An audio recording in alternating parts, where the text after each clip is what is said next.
కొద్దిగా నెయ్యి వేసాను, చిక్కుడుకాయలు, తోటకూర, టమాటా, కొద్దిగా పెసరపప్పు వేసాను, తోటకూర కిచిడి, తగినంత సాల్ట్, కొంచెం ప్రోటీన్ ఇవ్వడం కోసం న్యూట్రిలైట్ ప్రోటీన్ పౌడర్ 1 స్కూప్ వేసేసాను.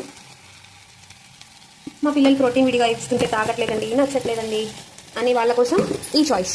రసం పౌడర్, బియ్యం, వాటర్. గ్లాస్కి 3 గ్లాసెస్ వాటర్ అయినా పర్వాలేదు, పిల్లలకి కదండి, మెత్తగా ఉంటే ఈజీగా డైజెస్ట్ అవుతుంది.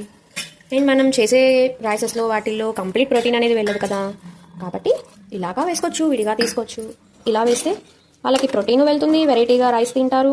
రైస్ తినని వాళ్ళు ఉంటారు, వెజిటేబుల్స్ తినని వాళ్ళు ఉంటారు. ఇప్పుడు పిల్లలకి మనం ఏం పెట్టాలన్నా కష్టం, చాలా ఆచితూచి ఆలోచించి పెట్టాలి. సో కుక్కర్ మూత పెట్టేస్తున్నా.